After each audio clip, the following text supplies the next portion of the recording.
अज्ञानतिमिरान्धस्य ज्ञानाञ्जनशलाकया चक्षुरुन्मीलितं येन तस्मै श्रीगुरवे नमः। परम प्रेममय परम दयाल श्री श्री ठाकुर अनुकूल चंद्र श्रीचरण मोर कोटि कोटि प्रणाम। समस्त को आनंदित जय गुरु। पथकोड़ी चैनल को समस्त को पुणी थे स्वागत। आज वीडियो को मूलर शेष पर्यंत देखा अनुरोध। वीडियो भल लगिले समस्ते वीडियो को लाइक करेंगे और चैनल को निश्चिंत भाव में सब्सक्राइब करेंगे।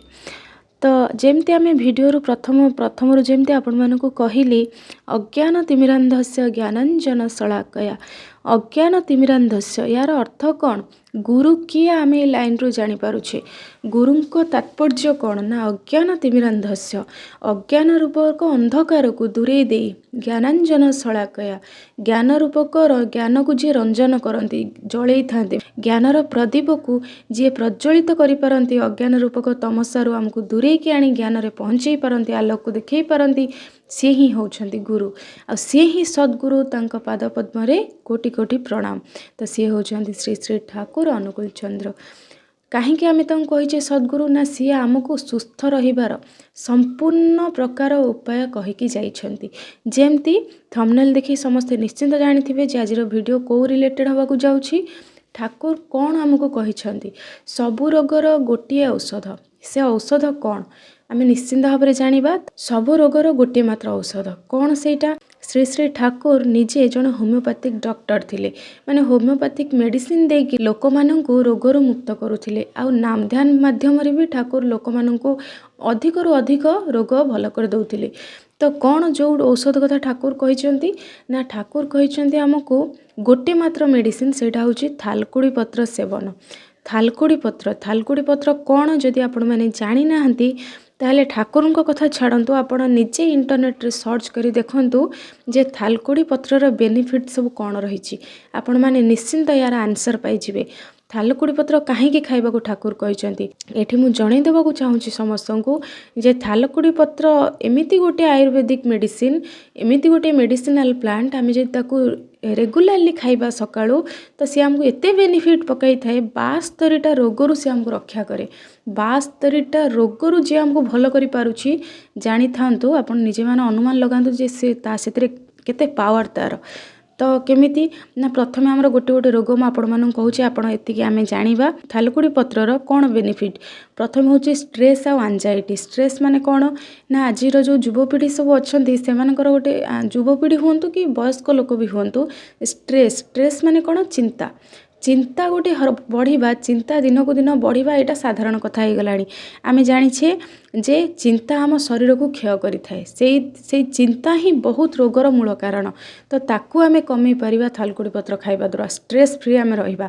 एंजाइटी भी क्लियर करि परिबा। एंजाइटी माने कौन माने निजको सबले कौन निजको माने अविश्रांत फील हवा सबले निजे केमती गोटे विचलित हवा सब समय एथिरु भी आमे रक्षा पाई परिबा।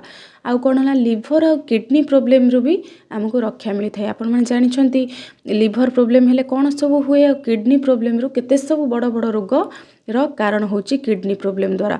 तो याकू भी आमे केतेकांश नियंत्रण करि परिबा। आउ कौन ना ठंडा काश ये सब तो गला। आउ कौन ना आमे वुंड्स रिलीफ करि परिबा। वुंड्स माने कौन ना क्षत विक्षत धर क्षताक्त स्थान को भी आमे खंडिया खाबरा हेले भी ताकू आमे थालकुड़ी पत्र साहाय्य रे भल करि परिबा। आउ कौन ना स्ट्रेच मार्क सब भी आमे रिलीफ करि परिबा। स्ट्रेच मार्क माने कौन ना शरीर रे कोनोसी दाग रहीगले कौन सी दाग पड़े ताकू भी आम हिल करिपरिबा। आउ स्किन भी आम ग्लो करिपरिबा ना सेथिरु आम थालकुड़ी पत्र खाइबा द्वारा बॉडी रु टॉक्सिन सब बाहरी जाई थाए। टॉक्सिन माने कौन आम जानिछे विषाक्त पदार्थ जेमती आम जहाँ खाऊचे पीऊचे आमर मल और मूत्र माध्यम रे सब त्याग हो जाउछि डाइजेस्टिव हेई भितरे स्टोमक भितरे जो बाहरी जाउछि बॉडी रु सेमती टॉक्सिन माध्यम रे बाहरी जाई थाए। कौन ना थालकुड़ी पत्र सेवन करबा द्वारा बॉडी रे जहाँ अदरकारी जिनस आम बॉडी रु बाहरी जाई थाए। आउ कौन हुए आउ गोटे बड़ जिनस होची मेमोरी पावर भी बढ़ाई थाए। जदि आपण मानक पिला मानक छोट छोट पिला मानक छुआ बेलरू ही थालकुड़ी पत्र सेवन करई पारंती तांको मेमोरी भी बढ़िबो। मेमोरी बढ़िबा पई तो आम जानिछे बहुत जिनस अछि फूड आइटम उपरे। तो एईटा भी हमर होची मेडिसिनल आयुर्वेदिक आइटम। ତ ଥାଲକୁଡ଼ି ପତ୍ର ହେଉଛି ଆୟୁର୍ବେଦିକାଲ ମେଡ଼ିସିନାଲ ପ୍ଲାଣ୍ଟ ସେଥିରୁ ବି ଆମେ କିଛିଟା ମେମୋରି ପାୱାର ବୁଷ୍ଟ କରିପାରିବା। ତ ବହୁତ ଅଛି ସ୍ଲିପ୍ର ମାନେ ସ୍ଲିପ୍ ଡିଜଅର୍ଡ଼ର ଯେମିତି ଆମର ଅନିଦ୍ରା ନିଦ୍ରାଗତ ସମସ୍ୟା ହେଉଛି ସେଥିରୁ ବି ଆମେ ମୁକ୍ତ ପାଇପାରିବା। ତ ଆପଣମାନେ ଏଥିରୁ ଜାଣିଲେ ମୁଁ ଏଠି ବହୁତ ପ୍ରକାର କହିସାରିଲିଣି ରୋଗର ନାଁ। ଯଦି ଆପଣମାନଙ୍କ ମନରେ କିଛି ବି ଡାଉଟ୍ ରହୁଛି ଆପଣମାନେ ନିଜେ ଇଣ୍ଟରନେଟରୁ ସର୍ଚ୍ଚ କରି ଦେଖନ୍ତୁ ଯେ ଥାଲକୁଡ଼ି ପତ୍ରର କେତେ ଉପକାରିତା ରହିଛି, କେତେ ବେନିଫିଟ୍ ରହିଛି।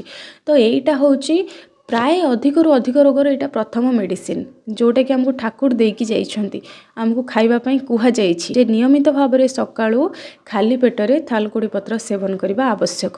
ଏହା ଦ୍ୱାରା ଅନେକାଂଶରେ ମଣିଷ ରୋଗ ନିୟନ୍ତ୍ରଣ ହୁଏ ଆଉ ଆମେ ସୁସ୍ଥ ରହୁ। ତା ମାନେ ନୁହଁ ଯେ ଆପଣ ଏବେ କହିବେ ତାର କ୍ୟାନ୍ସର ହେଇଛି ତାକୁ ଥାଲକୁଡ଼ି ପତ୍ର ଦେବା ସେ ଖାଇବ ଭଲ ହେଇଯିବ, କି କାହାକୁ ଧରାଯାଉ ତାର କିଛି କିଡ଼ନୀ ପ୍ରୋବ୍ଲେମ୍ ହେଇଛି ତାକୁ ଆମେ ଥାଲକୁଡ଼ି ପତ୍ର ଦେବା ସେ ଖାଇବ ଭଲ ହେଇଯିବ, ସେମିତି ହେବନି। ଆରମ୍ଭରୁ ହିଁ ଯଦି ଆମେ ସୁସ୍ଥ ରହିବାକୁ ଚାହୁଁଛେ ଆମେ ଏଇ ଅଭ୍ୟାସକୁ ଆମକୁ କରିବାକୁ ପଡ଼ିବ, ଆକୁ ହ୍ୟାବିଟ୍ରେ ପକାଇବାକୁ ପଡ଼ିବ। ଆଉ ଗୋଟେ ନେକ୍ସଟ ଜିନିଷ କ'ଣ ନା ପ୍ରଥମ ହେଲା ଥାଲକୁଡ଼ି ପତ୍ର, ଏଇଟା ହିଁ ପ୍ରଥମ ମେଡ଼ିସିନ। ନେକ୍ସଟ ଜିନିଷ କ'ଣ ଠାକୁର କହିଛନ୍ତି ନା ଗୋଟେ ନେକ୍ସଟ ହେଉଛି ନାମ ଧ୍ୟାନ ଯୋଗଟିକ ଠାକୁର ଆମକୁ ଦେଇଛନ୍ତି। ନାମ ମାଧ୍ୟମରେ ଆମର ଯେଉଁ ଶରୀରର ଉର୍ଜା ଥାଏ ନାମ ମାଧ୍ୟମରେ ଉର୍ଜା ସବୁ ଖୋଲିଯାଏ। ଉର୍ଜା ଖୋଲିଯାଏ ମାନେ କ'ଣ, ମନ ସ୍ଥିର ରହିବା, ଯେମିତି କନସେନ୍ଟ୍ରେସନ୍ ବଢ଼ିବା। ଯେମିତି ନାମ ଧ୍ୟାନ କଲେ ଧ୍ୟାନରେ ବସିଲେ ଆପଣମାନେ ନିଶ୍ଚିନ୍ତ ଭାବରେ ଜାଣିଥିବେ ଏଇଟା ସାଇନ୍ସ ବି କହୁଛି। ଯଦି ବି ଆପଣ ଠାକୁରଙ୍କ କଥାକୁ ବିଶ୍ୱାସ ଆପଣଙ୍କର ନ ହେଉଛି ଆପଣ ନିଜେ ସାଇନ୍ସ କଥାକୁ ତ ବିଶ୍ୱାସ କରିବେ ନା। ସାଇନ୍ସ ବି ଏଇଟା କହିଛି ଯେ ଆମେ ମେଡ଼ିଟେସନ୍ କିଛି ଟାଇମ୍ କରିବା ଆବଶ୍ୟକ। ଠାକୁର ବି ସେୟା କହିଛନ୍ତି ମେଡ଼ିଟେସନ୍ କଲେ ଆମର ଶରୀର ସୁସ୍ଥ ରହିବ, ମନ ଶାନ୍ତ ରହିବ, ମାଇଣ୍ଡ ପାୱାର ବଢ଼ିବ, ଆମେ ନିଜେ କନସେନ୍ଟ୍ରେଟେଡ଼ ହେଇପାରିବା କୌଣସି ଟପିକକୁ ନେଇକି।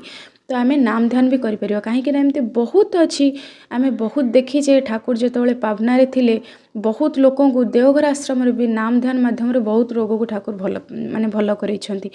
ଠାକୁର ଚେଷ୍ଟା କରନ୍ତି ଯେ ଅଧିକରୁ ଅଧିକ ଯେମିତି ନାମ ଧ୍ୟାନରେ ଭଲ ହୁଅନ୍ତୁ, ୱିଦାଉଟ୍ ମେଡ଼ିସିନରେ, ବେଶୀ କିଛି ସର୍ଜରୀରେ, ୱିଦାଉଟ୍ ମେଡ଼ିସିନରେ, ଅଧିକ ଚିକିତ୍ସା ନ ହେଇକି ଆୟୁର୍ବେଦିକାଲ ୱେରେ ଯେମିତି ପ୍ଲାଣ୍ଟ ହେଲା, ପ୍ଲାଣ୍ଟରୁ ବେନିଫିଟ୍ ମିଳୁଛି ସେସବୁରୁ ବି ଆମେ ରକ୍ଷା ପାଇପାରିବା।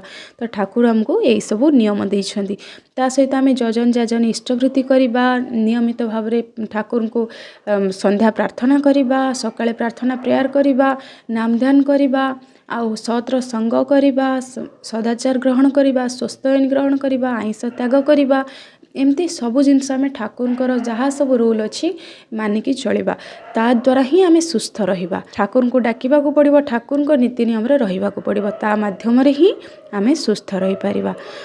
ସମସ୍ତଙ୍କୁ ଜୟ ଗୁରୁ।